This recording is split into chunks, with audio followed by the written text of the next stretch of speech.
the post was about, or the session today itself is actually about setting goals.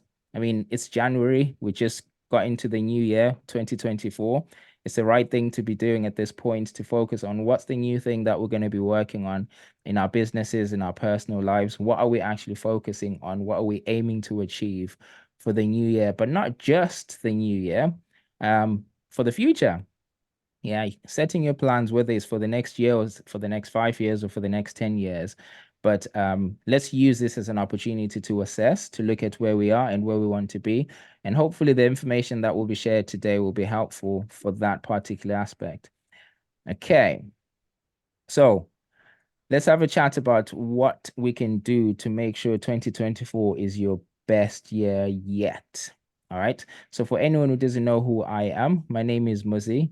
It's Muzzie Nduna. I'm one of the founders for the ZPI, the Zim Property Investors Community, which is what you've joined today.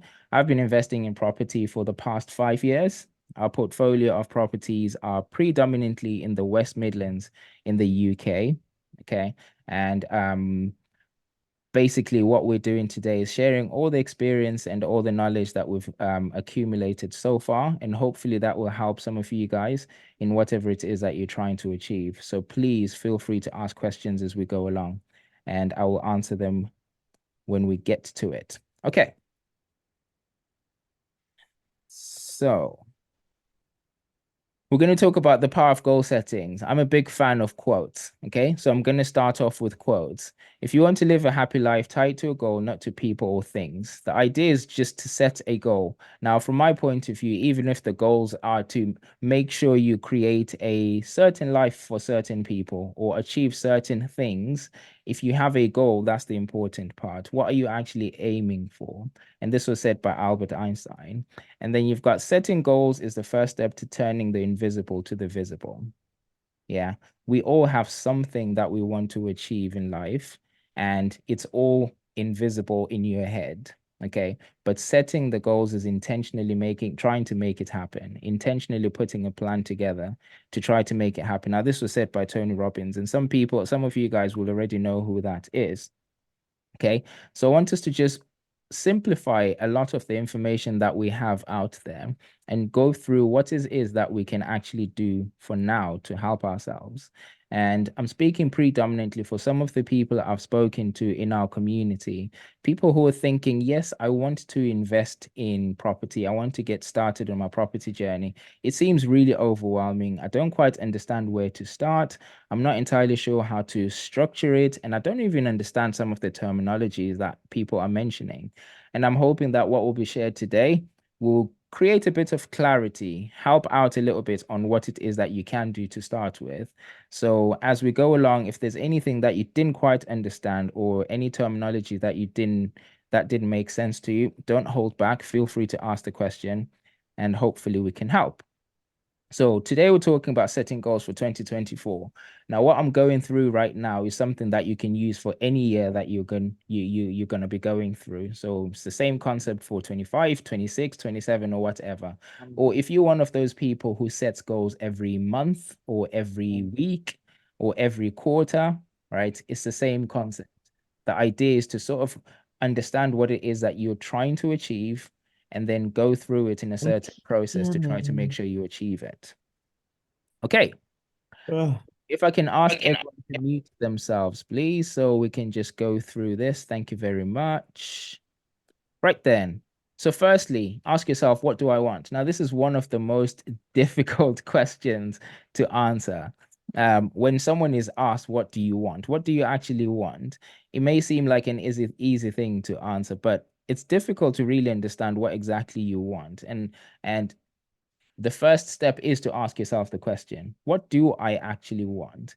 And one of the other things that is helpful to figuring out what to want or what you want is to ask yourself what you don't want.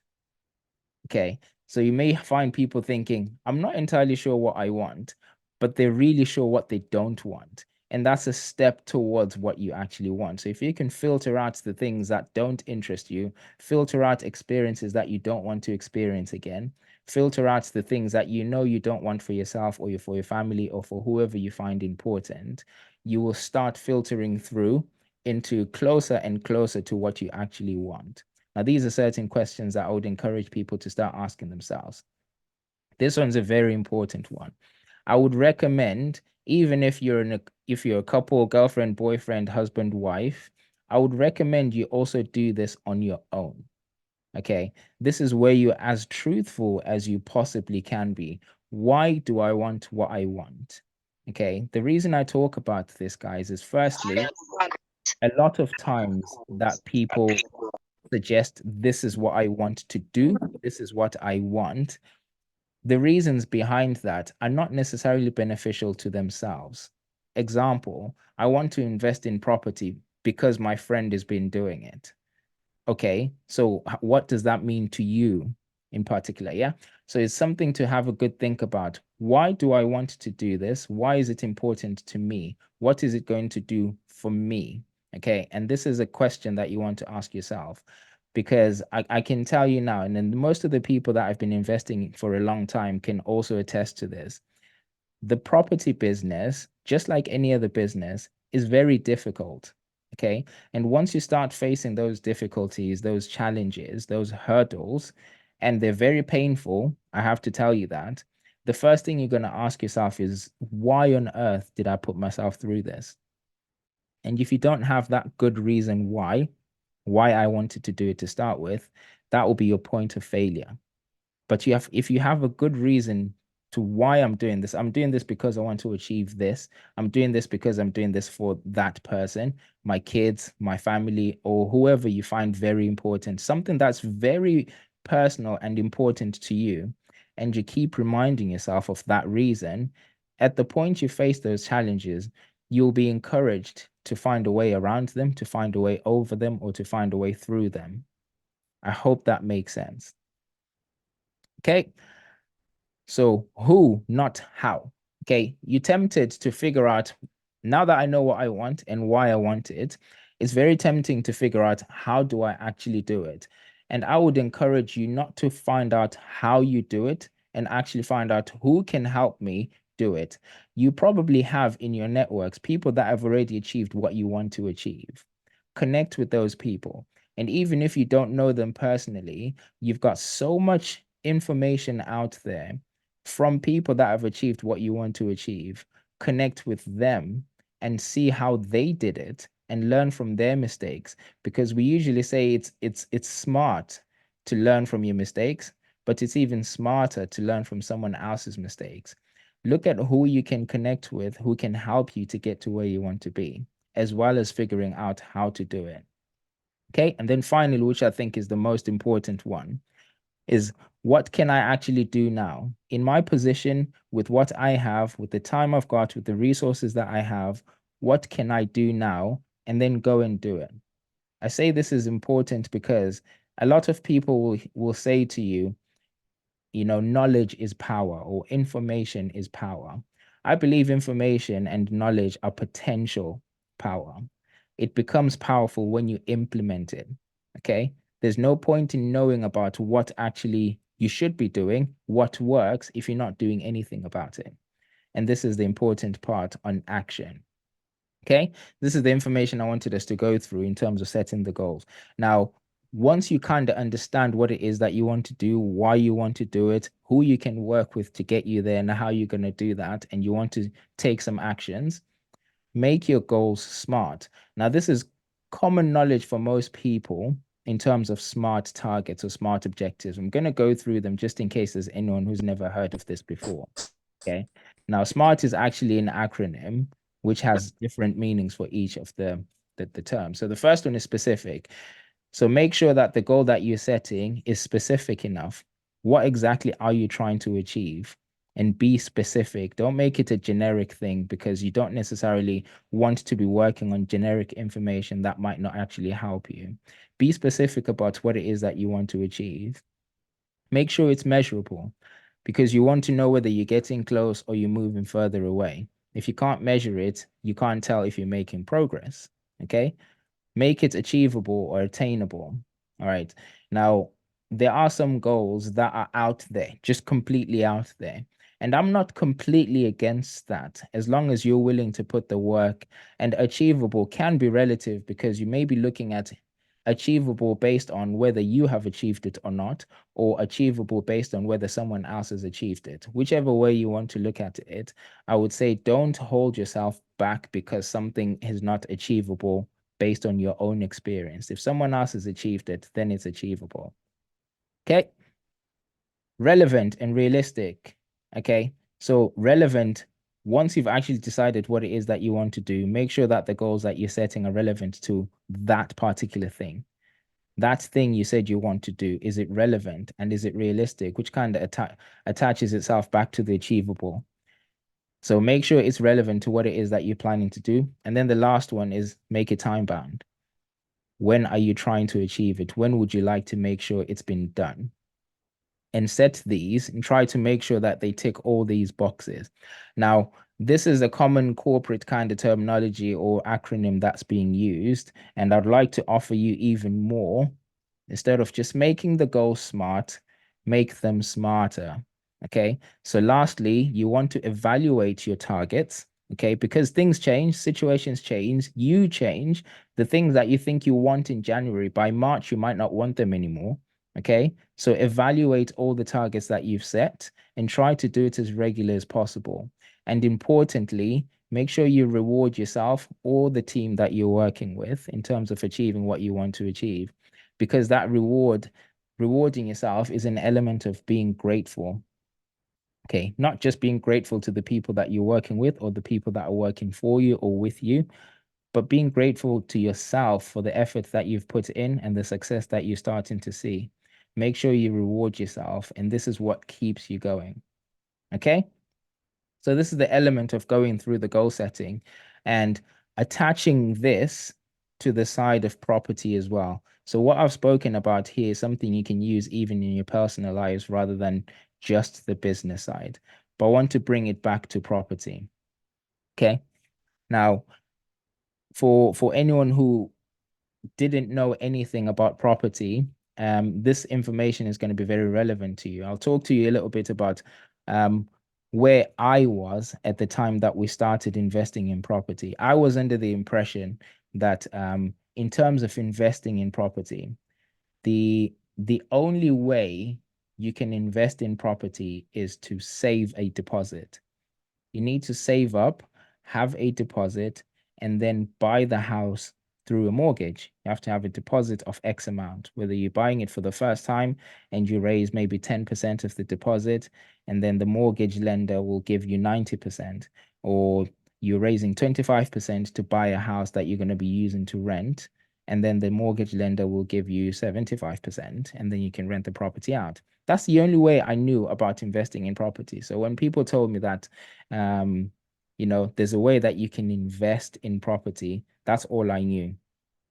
And when I was initially told about the different types of strategies, I was quite a little bit apprehensive because I wasn't sure whether that was true. I wasn't sure whether it was real, because you do have people out there sharing some information that is not real and sharing them for the purposes of, selling courses or being able to bring you in for mentorship programs and stuff like that.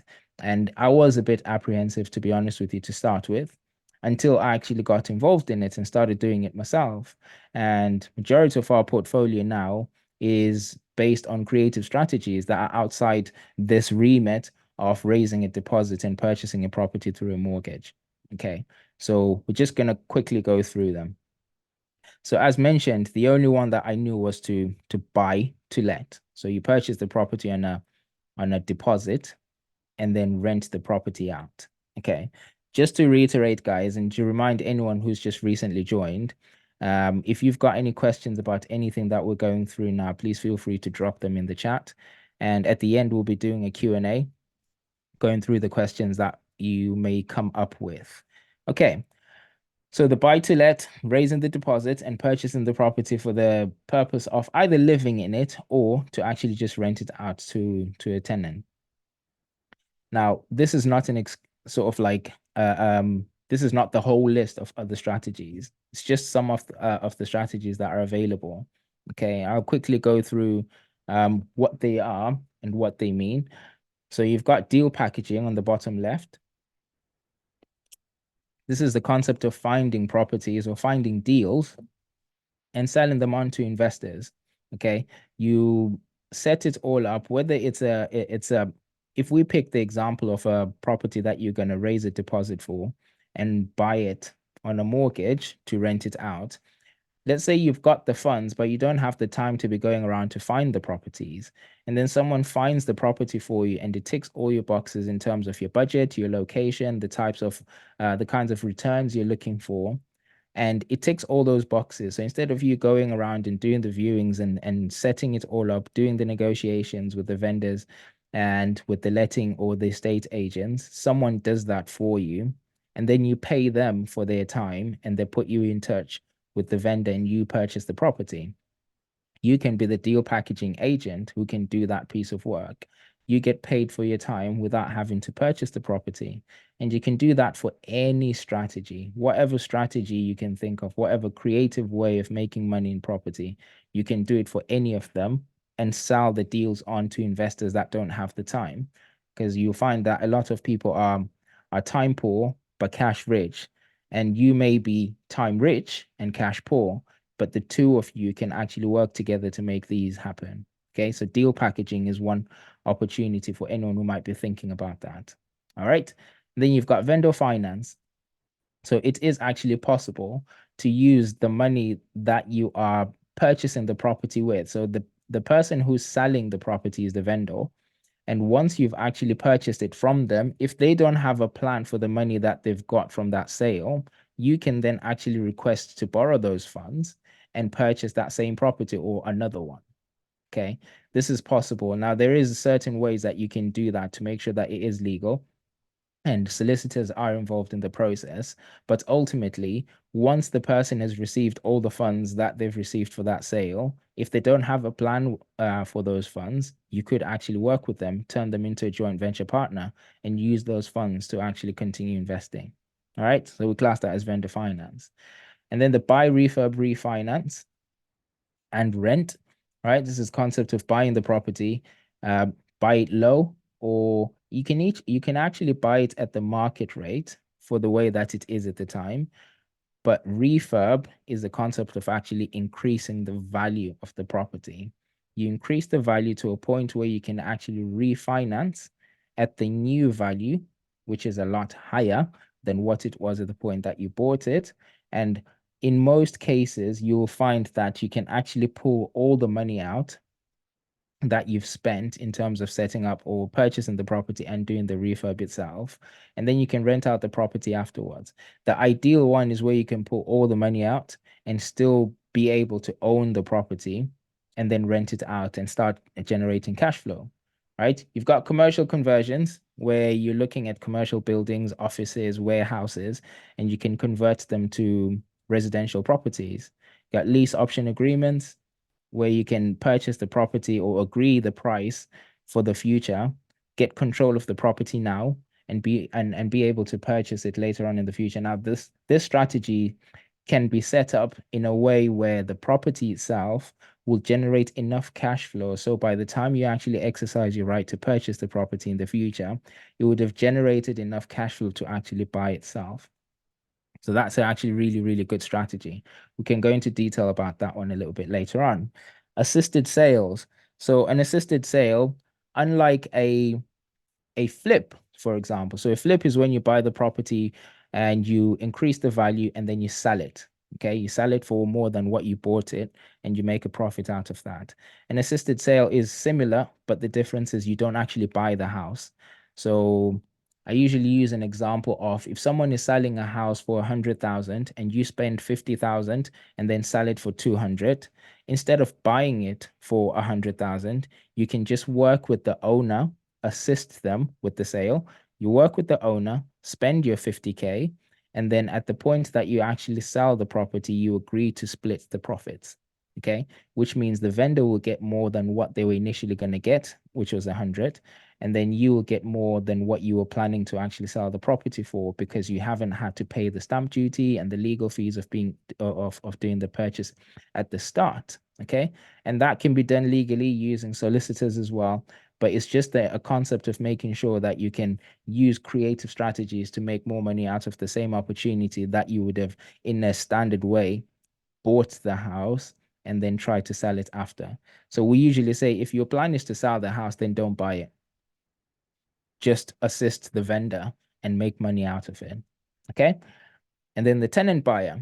Okay, there's a lot of people that come into the country, especially now, right, that for one reason or the other cannot actually purchase a property, not because they don't have money.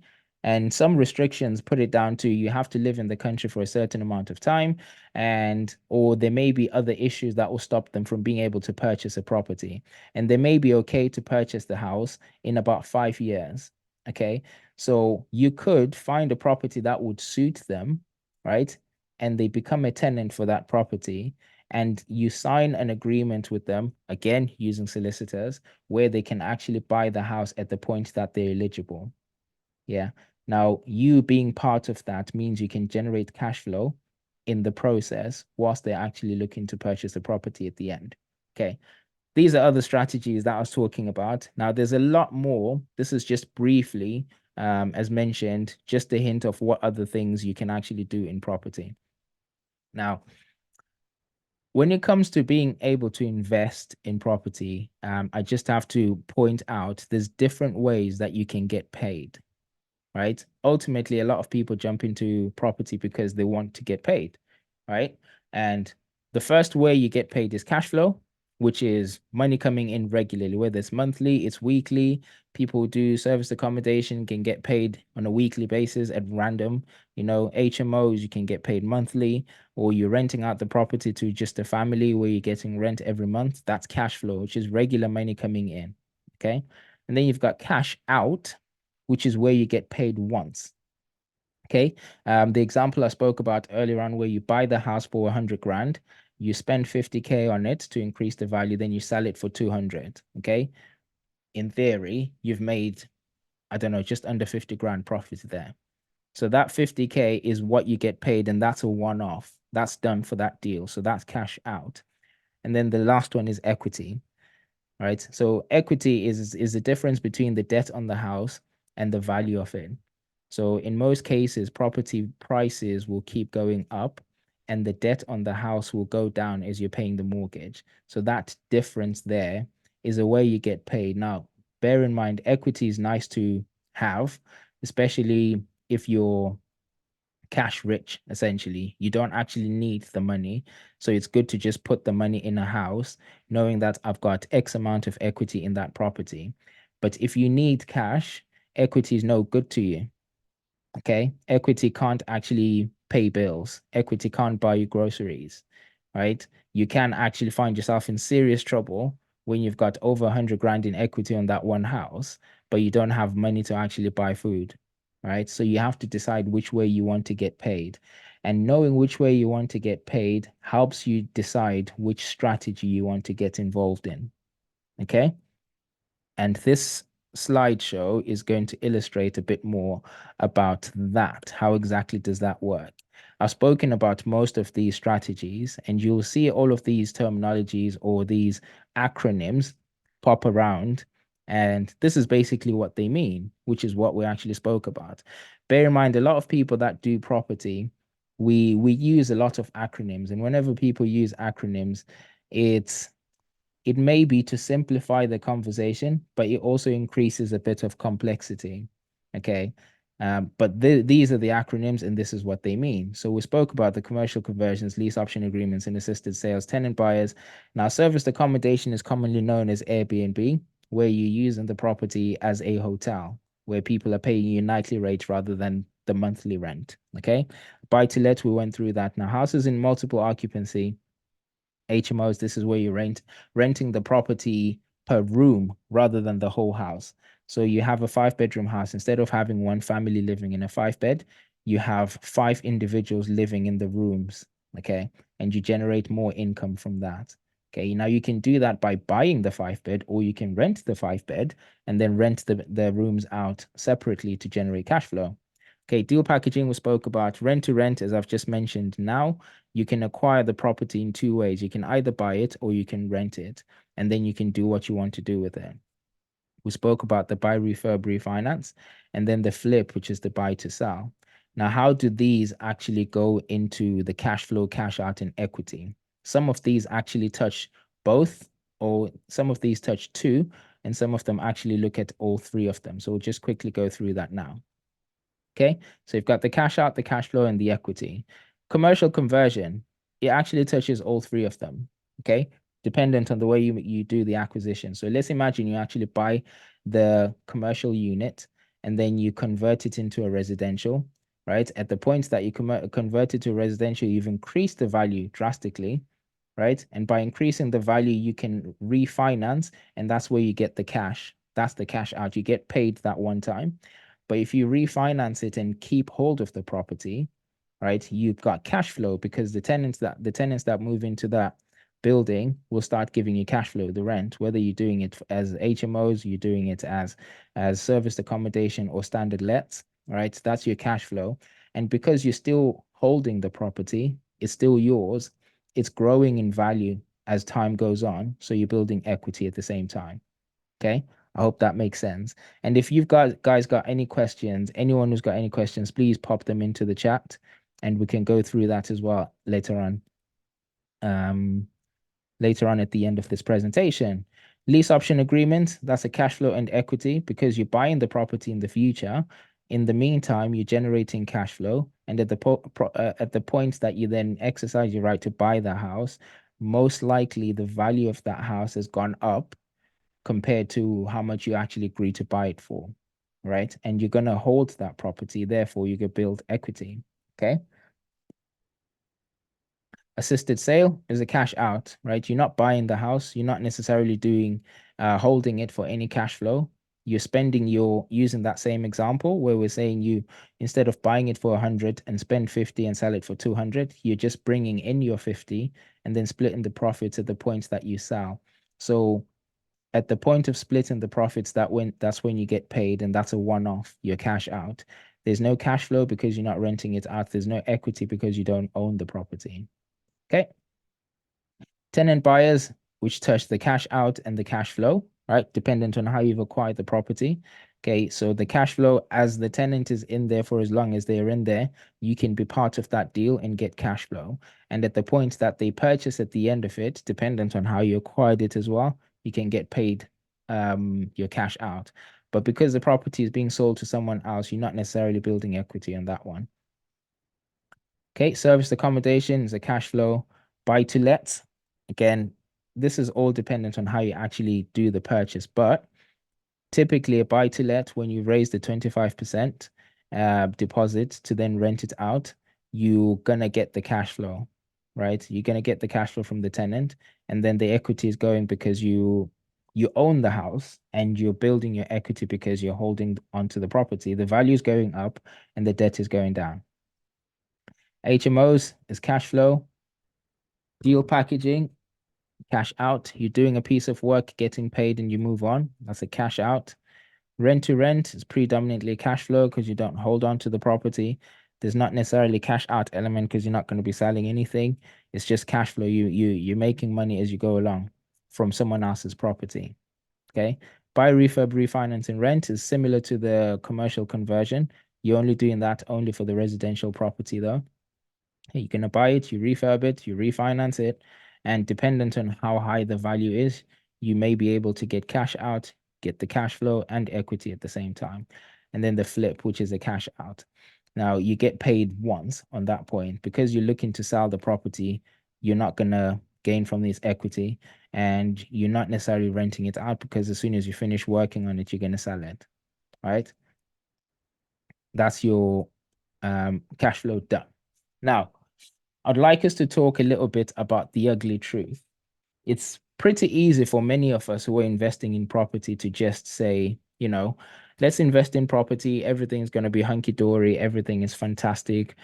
no challenges, nothing is going to go wrong. You're going to be making money and then you'll be able to, just move to the Bahamas and stay on the beach. Okay, that is not the case, guys.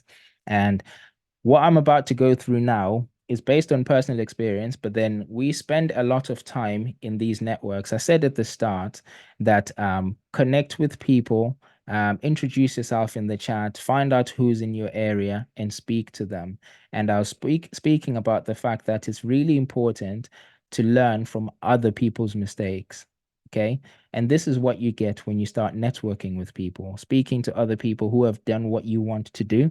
They can highlight to you some things that you may not have pictured at the point that you thought, this is what I really want to do.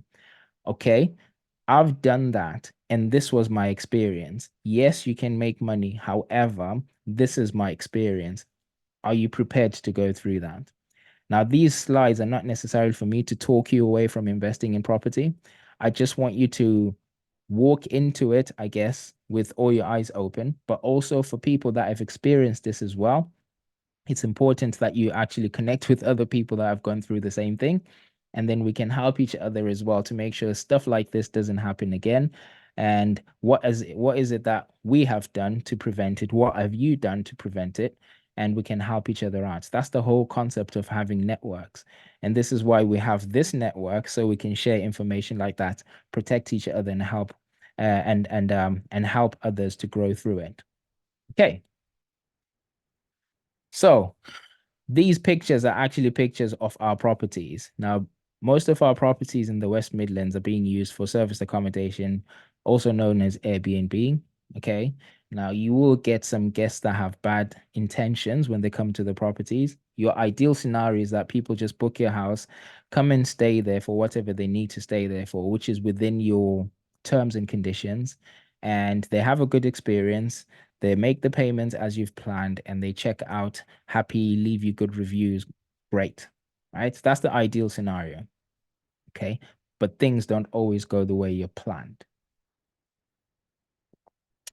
So this was one of our properties in Northampton where people came and had a party and they left the property in a right state. Okay. So you are going to be pushed out of your comfort zone. Okay.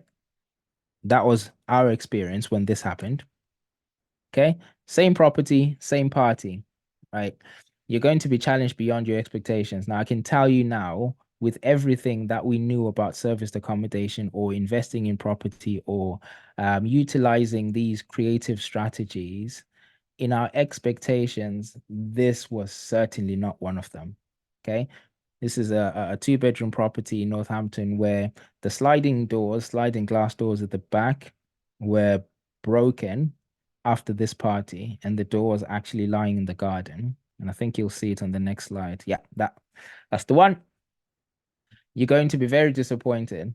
Now you can imagine after someone is actually checked out and your cleaners start sending you these pictures to say that this is the state of the property. Okay. It's not necessarily something that you'd expect, and obviously it's very disappointing. And the sad part about it is it's actually quite common. Okay. It's something that a lot of SA operators or service accommodation operators or Airbnb users have seen before. It's either they've seen it personally or they know someone who's gone through it. And however, the good news is it's the minority. It's not something that many people do, right? You'll probably find that in most of your experience, over 95% of your experience are people that are actually doing what they're supposed to. Contractors coming to just stay in the property and they stay in just as they're supposed to, get the experience that they're looking for, make payments, and they leave. Leisure guests that come in, the family, have a great time in the area, leave you good reviews or not leave you reviews at all, but they don't actually cause this kind of damage. That's the positive side, that it's not something that happens a lot. Unfortunately, it does happen a little bit. But the purpose of actually showing you this is to just let you know that this is it's a possibility, right? These are things that I wasn't told when I started. They were happening before I started investing. They certainly will happen after I stop, if I ever. But I found that not many people are talking about this side of investing. Okay. And it's not to say people shouldn't go in and invest. I'm a I'm a believer in the fact that if you're going to invest in anything or get started into something, you want to see the whole picture before you move in. Okay, so this is the other side of it, the ugly truth. Okay, beautiful relationships will break down. In most cases, you'll see and hear people talking about, well, I want to start a business and I'm going to start it with my best friend. I'm going to start it with my spouse. I'm going to start it with my sibling, my sister, my brother, people that you know and you like and you trust them. And it's a case of, yes, nothing could go wrong with this person because I'm in love with them or I have so much respect for them. We've grown up together and all sorts. And I can tell you that business and a lot of people who are here as well, I've seen some names that I recognize, can actually attest to the fact that once you're in business, it's a completely different thing. It's a different challenge. Once a lot of money is involved, things start changing a little bit. And if you haven't got the same, call it values, right? If you haven't got the same values in terms of what you actually want to achieve, what it is that you think is important, and have clear, direct, roles and responsibilities, so to speak, who's doing what, who's supposed to do what when this happens. If this happens, what is supposed to be done by who? And some of the things that show up are things that you can never plan for, but it causes rifts. Okay, it causes relationships to break down, and it's a potential, it's a possibilities. Some people on the call now have already gone through it before, and some people may have not. But I think it's important for everyone to know this is a potential. It's something that could potentially happen. So be prepared for it, because it can be a really harsh reality at the point that it does happen. Okay. And if you know that it's a potential, then you can perhaps actually do something about it to reduce the chances of it being the case going forward. But my piece of advice is remembering that the problem is the problem, not the person. The problem that you're facing is the problem. Remember that whatever it is that you're going through, whatever the challenge the business is bringing, that problem that you're going through is the problem. And making sure that you don't get to a point where you're blaming each other, because once that starts happening, that's when things actually start breaking down for the worst. Okay. Just remember what the problem is. Okay.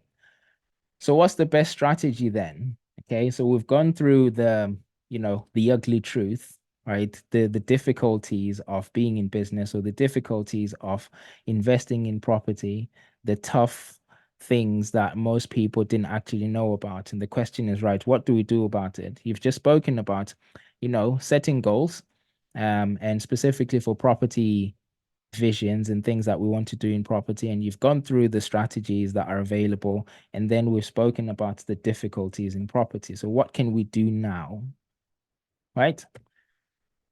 So I'm going to introduce you to what's called the BVO strategy. Okay, I know there's some people that are on the call that have seen this before, and asking the question now, what is the BVO strategy? It's simply the best version of yourself.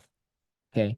Now you'll hear a lot of people talking about all sorts of different things that would work. Now, at the moment, we happen to be talking about property, right? You could be on another Zoom call or another networking event, or you're talking about a different business opportunity, trading or Bitcoin or whatever it is. Okay. None of what you're going to go and do is going to work unless you focus on the biggest asset of your business, and that's you. Okay. Working on being the best version of yourself is the core foundation of making sure that whatever business you start, business you're running, is sustained and it becomes successful. Okay. You're only as good, your business is only as good as yourself. Okay. Now, what can we do about making sure we are the best versions of ourselves? Start working on yourself, get to know you. Okay. What do you like? What do you not like? What do you find important? What you think is actually really good. Now, I spoke about this a little bit earlier on, where I was saying, why are you doing what you're doing?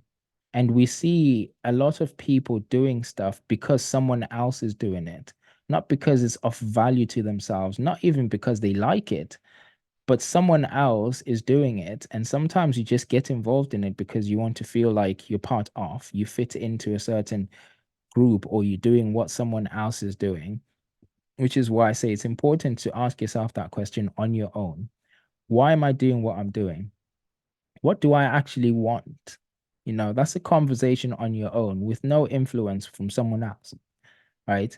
And you can do that as a couple, but I would say at a minimum, do that for yourself as well, because once someone else is involved, you have an element of wanting to say something that you think they will like to hear. Okay. And you're not doing this for anyone else. What do I want? What do I find important? Why am I doing what I'm doing? If I ask that question in front of someone else, naturally, I'll start thinking, what do I think is going to sound good to this person? And you start veering over to what will sound good to that person, even if it's not necessarily what you want. Okay. So start working on yourself, get to know you a bit more, get to know you a lot. All right. And ask yourself the things about so one of the really good exercises that I was taught was to assess your day. Go through what's happened in the day, try to understand why you reacted a certain way to certain scenarios. Okay. Why did that bother you? Why did it not bother you? And then the more times you ask yourself those questions, as if you're actually watching a movie of yourself after every day, you get to understand you a bit more. And this sounds a little bit silly for people that have not considered this, but it's really important to get to know what you are like. And the more you know of yourself, the more you realize what you don't like about yourself and what you do like about yourself. And it gets you closer and closer to being and a better version of yourself. Okay. I hope that makes sense. Emotional control. So we say your business is purely dependent on how good you handle your emotions. Okay. Now, if you're an emotional wreck, it's a difficult thing to create relationships because businesses don't do business with businesses. It's people that do business with people. And for you to do business with people, you have to create relationships. And people can be frustrating. I think we all know that. People can be really frustrating, but it's important to make sure that your emotions are in check. So you have to be really good at controlling your emotions, right? Have a filter of from the point that you feel something and the point that you react, and stop reacting, but start responding. Okay. So your emotional control is a big thing. And this is part of also getting to know yourself a bit more, right? We can be self-critical as well and start asking ourselves if our way of reacting or responding is good for us or it's not so good for us. Okay. Your personal development, how important is that to you? Okay. How well do you get more information, reading or seeking out knowledge, right? Rubbing shoulders with the people that you think can help you to get to where you want to be. Right. We spoke about the goal setting earlier on, right? It starts from there, knowing where you want to get to, and then actually rubbing shoulders with the people that can help you get there. Your personal development is part of that. Now, when we say rubbing shoulders with people that can help you get there, it doesn't have to necessarily be someone you know very well. It doesn't have to be someone you can sit and look at in person. It can just be someone dead or alive who's left some information that's really good for you. It could be a book, it could be a podcast, it could be content that you get on TV even, right? Not just about entertainment, but also information. Okay. So how important is personal development to you, and what are you doing to actually increase that? Right? Your relationship with money. And this is a big thing, especially from where we come from. I'm going to speak about us as Zimbabweans because predominantly that's what we have here. It's not something we spoke about a lot as we grew up. And to a certain extent, culturally, we don't tend to talk too much about it. We're not open about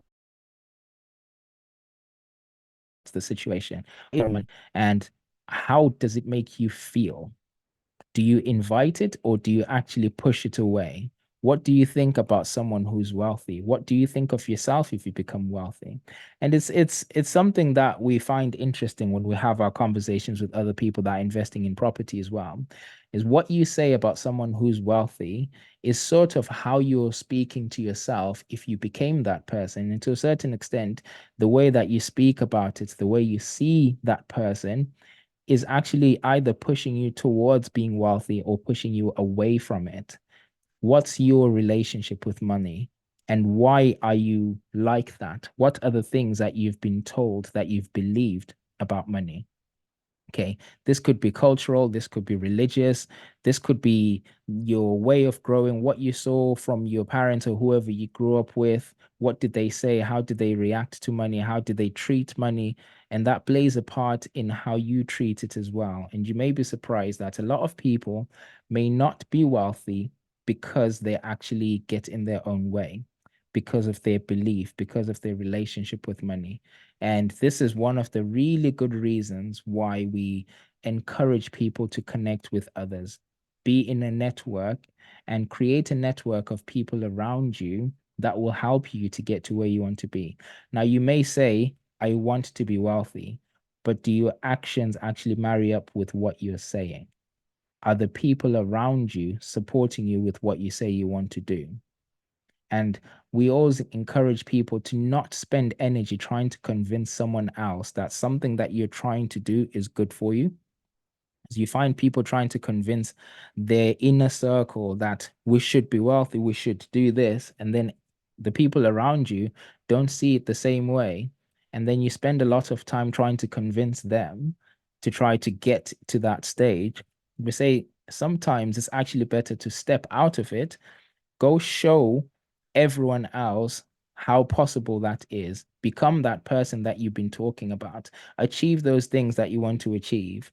And then by showing it, you'll actually easily convince everyone else. And if that's what they want to do too, you'll probably find that they'll start coming to you. And if they don't want it anyway, at the end of the day, it's actually better to create a network of people that can help you to become what you want to be. Right. So, uh, I can't remember who exactly said this, but it was something along the lines of, if you hang around the barbershop long enough, sooner or later you'll get a haircut. And that's the concept of just spending time with the people that you want to spend time with, people that will get you to where you want to be. You are the sum total of the five people that you spend your time with. Okay. And this goes financially, this goes in terms of personal developments, it goes for attributes, for skills. The people that you have around you, the people that you're spending most of your time with, are the people that will help you or hinder you in terms of where you want to go. Okay. And then your mindset. And this is a big thing, guys. Okay, do you actually believe in yourself? Do you believe that what you want to achieve is achievable by yourself? Do you believe that what you're trying to do is something that you can actually do? And what is it about what you see every day? How do you view it? What do you do about it? Is it helpful to where you want to be or not? And it's all about how you're actually looking at it. And when it comes to mindset, there's two different ways of looking at it, right? There's people with an abundance mindset, there's people with scarcity mindset. And the difference is just going to come through now. So a person with an abundance mindset will collaborate, not compete. Okay. Now, don't get me wrong. There is also an element of both. Okay. Competition, healthy competition is not always bad. But then if you get to a point where you compete so much so you want to hold on to everything and you start believing that, if I collaborate with someone, I'm losing something, right? So an abundance mindset will embrace change. Scarcity mindset will fear change. And for everyone on this call now, we've all gone through the COVID period. That was one of the biggest changes that hopefully we'll ever see in our lifetime. But a lot of people struggled big time with that, not just in terms of business, but personally. And most of it was to do with the fear of changes. What's going to happen with? What's going to happen with? My cage has been shaken. I've been shifted out of my comfort zone involuntarily. Okay. And with those fears, you start actually getting to a point where you narrow down and you don't see opportunities. Everyone goes through an element of that, which is why, again, I'll repeat, it's important to stay in a network of people that have that kind of mindset. Okay. You may find yourself in a position where you're scared because some change is about to take place. But if you're in a network of people that have achieved what you want to achieve, the point that you highlight that issue, you'll probably find someone has already gone through it and they don't see that as a big challenge. And then they can encourage you through it. They can talk you through how they did it. And then that fear starts to diminish and you start figuring out a way around that issue. Okay. Abundance mindset freely shares and scarcity mindset does not share. And this also goes down to if I share some of my stuff, my information, my knowledge, all that I know, I'm giving too much away. And therefore, I'm losing something. Okay. Which comes back down to the bottom of this, which is an abundance mindset sees the size of the pie as always growing. And if you've got a scarcity mindset, the size of the pie is shrinking. So I can't be sharing anything that I have because whatever I give away, I'm losing. Whereas an abundance mindset realizes that the more you share, the more you get. Yeah. So the question is, in terms of how you view things, what your mindset is like, where do you see yourself in this? Okay. That's something that I would recommend you guys answer for yourselves. Don't tell us. Don't tell me. Don't share it in the chat. Answer this for yourself. How do you view things? Are you more of an abundance mindset or a scarcity mindset? Okay. Now then, I just want us to quickly go through the pillars of a property business, and I'm just going to quickly whiz past that so we can start going through the questions. Okay. So, firstly, is mindset. We've just spoken about that. Okay. And the next thing is get yourself educated, right? Have a bit of an understanding of what you're about to do. And you guys have already done that actually just by being here. There's some information that some of you may have not ever heard of before, and it helps with the education. Now, if this is just a tip of something that you thought, okay, I want to know more about that, at least you can start getting more information and get yourself educated. The next thing is go acquire the properties, right? You've got a good mindset. You know what it is that you want to do. You understand why you're doing it, get some information about it, and the next step is take action. Just go get the property. Okay. Go acquire the property, acquisition, setup, and marketing. Right. Once you've got the property, use it for what you're planning to. We've gone through the different strategies earlier on. Set it up for what it needs to be, do the marketing. But if you're in strategies where you don't actually need to set up and market it, just do what you need to. Deal packaging, right? Put it all together, do the marketing for the deal so you can find an investor to actually sell the deal to. Okay. Now it's relevant to whatever strategy you're actually going for. The management, if you're going to hold on to the property, whether you're renting it or you actually bought it, the management is a process of how you're generating the cash flow or the management of the project. If you've secured the property, again with the flip, and you've bought the house, now you need to manage the project to refurb it, to increase the value, whatever you're doing to it. That's the management process. And then lastly is to scale it, right? You've gone through from the mindset element to the management. Now you have a good process. You can start doing it again, right? If you've done it for one property, you know how it works now. You've learned from your mistakes, do it better, start scaling, get the next property and the next property and the next property. All right. Hopefully that's something that does make sense. Now, again, guys, for any questions that you've got, drop them in the chat and I'm just going to go through them straight after this.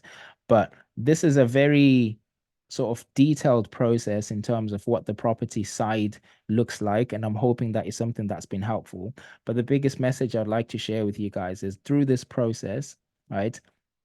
Try by all means to have fun. Right, so let's enjoy ourselves throughout the process. It's going to be difficult. Yes, I understand. And some of you guys have gone through these challenges. Some of you guys, we've gone through the challenges together that I've seen on here, right? But try by all means to find something fun about it. So you remember why you're doing it and you remember the good side of it that will keep us going. All right. So that there is the end of my presentation, guys. I'm just going to quickly go through the chat if anyone has got any questions. Right. So the way that we're going to do it, guys, is for any questions that have been asked in the chat, I'll try to answer them based on what they say. And if there's any clarity I might need, I'll ask you to unmute, and then we can just have a bit more information. Right. Jay, if you're here, if we have a question where we need someone to unmute, I'll ask you to unmute them. Okay, so I'm just going through quite a lot of messages here. Uh,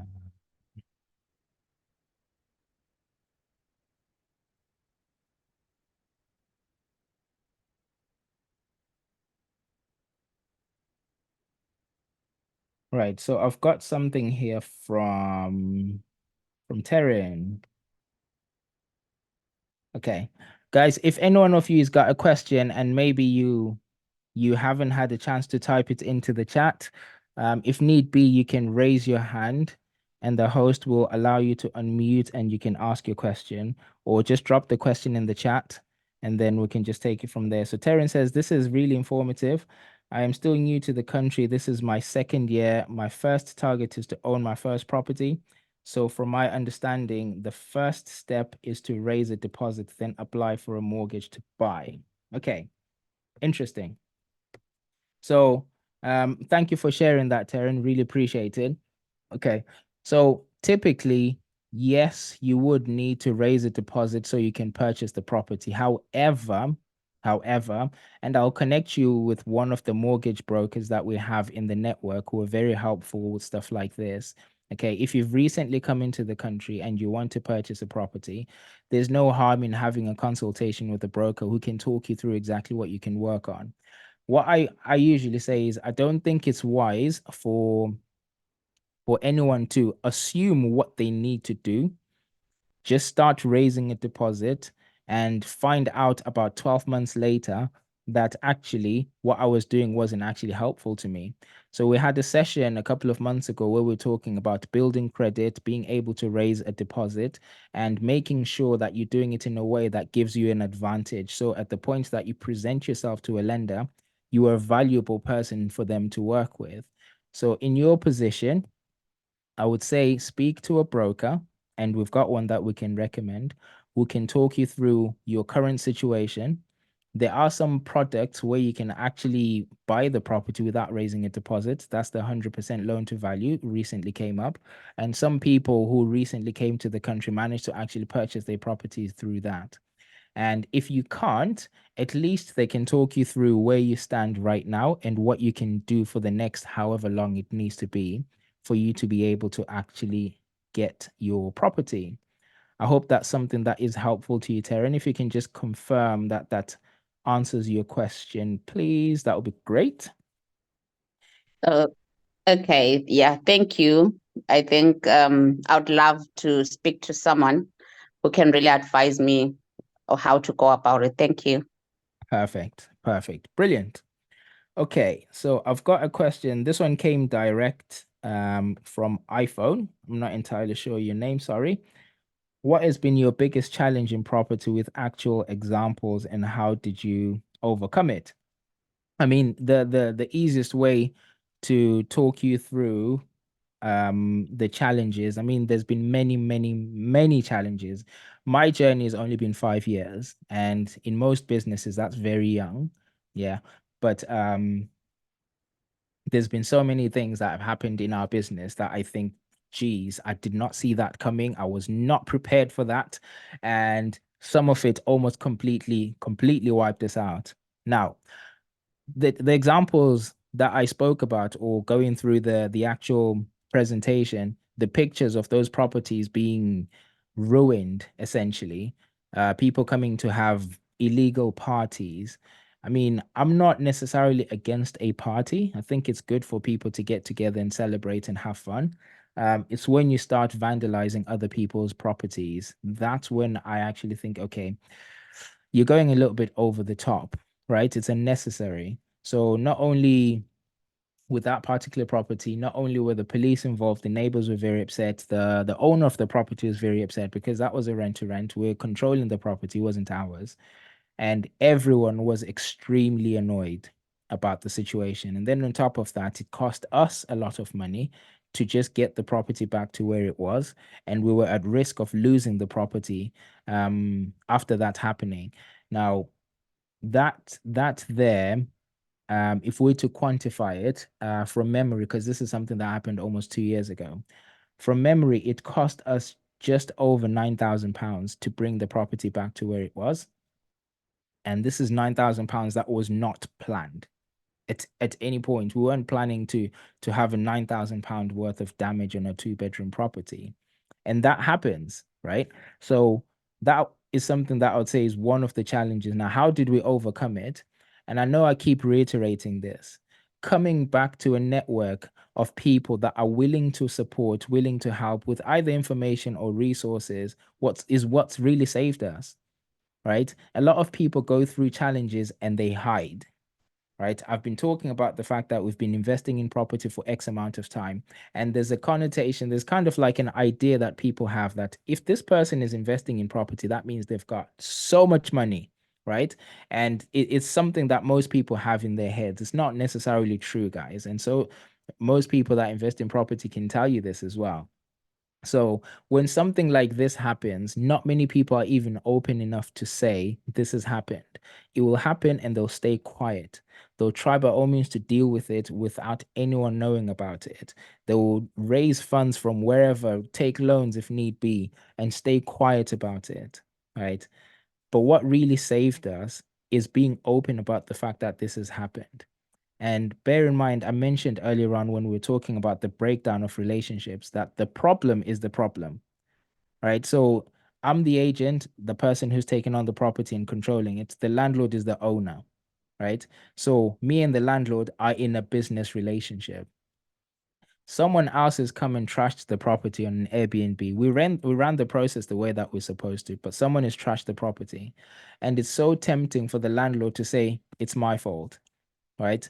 And we can find a reason to blame the landlord as well, right? But to remember that between you and the landlord, the problem, which is the property's been trashed, is the problem. Now, what can we do together to resolve the problem, right? And having those kinds of relationships is what actually saved us. I hope that kind of answers your question, iPhone. Thank you for asking it. LJ Tandy says, very informative. Thank you, Muzzie. We are learning. Really appreciate you being part of this. And thank you very much for saying that. I'm glad what we're sharing here is helpful. Um, Evelyn says, how do you get a vendor to agree to a lease option agreement? Okay. Very good question. I'm going to try to answer this very quickly. All of the strategies that we spoke about, if you try to imagine every single strategy that I spoke about today as tools in your toolbox, yeah, when you go to approach either a vendor or a landlord or whoever you're approaching, remember that you want to understand what their problem is. What is their property problem? And when you go to a viewing or you're going to see an agent, your job is to understand the property problem, right? It's not to pitch a lease option. It's not to pitch a service accommodation. It's not to pitch a rent-to-rent or an HMO. It's to understand their property problem. So spend most of your time trying to understand it. What is their problem? What is their sticking point? What is their pain point? And then as you're listening, you then actually decide which one of the tools in my toolbox will work for this problem. Okay, if we give the analogy of a person who fixes cars, right? If you understand that the problem is a flat tire, you don't want to pull out a hammer because you're not necessarily going to fix the problem. Okay. Now, it's not necessarily a case of getting a vendor to agree to a lease option. It's understanding that the problem that the vendor has can be solved by a lease option. And then you can explain what a lease option is and therefore how that strategy will be of value to them and their problem. Okay. I know it was a long-winded way of kind of answering the question, but without going into too much detail, I'm hoping that kind of clarifies that. But yes, you can. There's certain people that I'll give you an example of a problem that a lease option can fix. Someone who's in negative equity. So we talked about equity, which is the difference between the value of the property and the debt in the property. But there's people who have a situation where the value of the property is lower than the debt in the property. Okay, if you imagine someone who takes on a property on 100% loan to value, for example, and they've paid more than the value of the property, and they get themselves in a position where the debt is at 110, but the property is worth 95. So even if they sell the house at 95, they're still gonna owe the lender 15 grand. Just an example. Okay. And those people exist. So instead of actually saying, I'm gonna buy the house off you, you will tell them that I will buy it off you for 110, but not today. I'll buy it in 5 years. In the meantime, I will pay off your mortgage. So in 5 years, in 10 years, the mortgage has gone lower than what the value of the property is. So at the point that they actually sell, they will actually get paid too. I hope that kind of clarifies that question, Evelyn. Will you provide the link to this recording? Yes, we will. But this link is going to be shared in the WhatsApp group. So if anyone watching now who's with us is not in the WhatsApp group, please, I think there's a message that's been going around with a number that you can actually text to join the group. And in that group, we'll be sharing the link to this recording. Hi, Muzzie. Hello. Sorry, Hey. I just had hey. Sorry, I just wanted to yeah, it makes sense what you said about the lease option. Because I think that was a mistake I was making. I was approaching vendors and just proposing lease options and they pull back.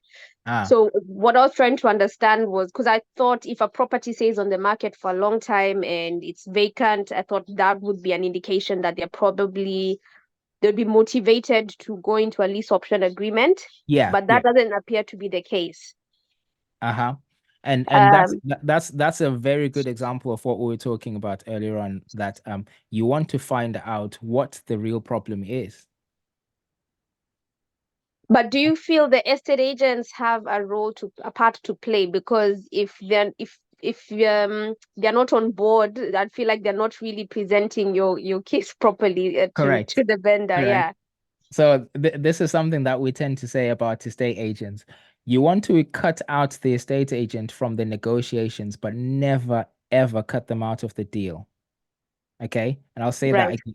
Cut them out of the negotiations, but never cut them out of the deal.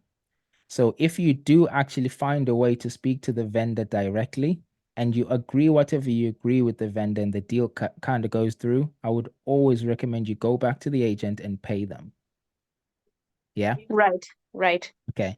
So to find out the real problem from the vendor, you ideally want to speak to the vendor. And there's certain ways that you can actually go directly to the vendor, but you can actually have a good relationship with the agent who can either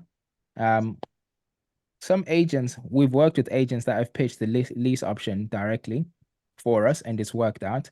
But some agents just leave you to talk to the agent if they've built enough trust with you that you're not going to run away. Yeah. So even if Right. you agree to purchase the property in the future, the agent wants to be paid now. So you just want to remember what exactly does the agent want and not necessarily pitch something that will be beneficial to the vendor only when you're speaking to the agent, because the agent is also thinking, what's in it for me? Yeah. Yeah. Yeah. Okay. So Yeah. Makes sense. Yeah. good, good, good. Thanks for bringing that question up, and hopefully that actually does clarify your Yeah. question. Thank you. Thanks, Evelyn. Right, I've got Nshope here. So this was actually sent to me directly. Just want to make sure I don't read it out if I'm not supposed to. Okay, so hi Muzzie, please let me know about what paperwork on running the business. Also about the payment system on SA business, please let me know. Okay, cool. So this is sort of a generic question about the paperwork that is required when you're actually doing certain strategies, right? And one, it's dependent on how you acquire the property, and also it depends what strategy you're running. So you've mentioned here that it's SA, which is serviced accommodation, i.e. Airbnb. If you've got the property on a rent to rent, for example, so you've acquired the property from someone else and you want to run it as an SA, what you want is a management agreement or corporate let agreement or company let agreement. Whatever you do, please do not sign an AST with the landlord. Do not sign an assured short-hold tenancy if you're on a rent-to-rent, or if you're actually looking to rent out the property to someone else that doesn't belong to you. Okay, that's one thing. And then in terms of other paperwork that you require, the certain compliances that you need for serviced accommodation or for anything that you're doing in terms of rent-to-rent. However, when you say paperwork, I'm assuming you're asking about the agreements that you're signing. So what you're signing with your landlord is a management agreement. What you're signing with the guest that's coming in is dependent on your structure. Okay, so if they're coming through Airbnb, they've been verified by Airbnb. I would recommend you do your own verification even after Airbnb. Okay, because they are coming into your property and you don't know what they're in there for. So you can set up terms and conditions, which is another sheet that you can get them to sign in, and then actually get them to agree to that as well, right? I'm hoping that kind of touches slightly what it is that you're asking for there, Mshope, and I'm hoping that does actually help. I'm conscious about what time it is now, so I'm just having a look at what other questions have been asked. A lot of these questions are sent directly. I'm not entirely sure why everyone is hiding their questions, so I'm worried about whether I should be reading them out or not. So you're a legend. I'm reading this out because it starts by saying you're a legend. I'm going to read it out so everyone knows if you're trying to hide it from everyone. It says you're a legend, Muzzie. Thanks. Hopefully you do a weekly session every Sunday. It's brilliant. Unfortunately not. Sorry. So have you ever bought a property from auction, and what is the process? Yes, yes. That one is a long one. And I think the best way to actually answer this is to let you know that on our YouTube channel, we did interview someone who works in auctions, and we talked just nothing but auctions. I would recommend you watch that video, and it will answer a lot of your questions there in terms of the process, what to look out for. Okay. How hard is it to raise finance? And my biggest fear is losing people's money. If your fear is losing people's money, then you're a good person to invest with. Right? I'll repeat that. If you're worried about losing people's money, you're a good person to invest with, because those that are not scared of losing people's money are the ones that we worry about, because they'll just lose the money and not actually feel anything. Okay. So if you're slightly concerned about losing people's money, you'll do more due diligence. You'll try to make sure that what you're actually going into is something that will work. So that's a good thing, by the way. So as a response to you there. I think I saw Google raising your hand. Do you want to say something?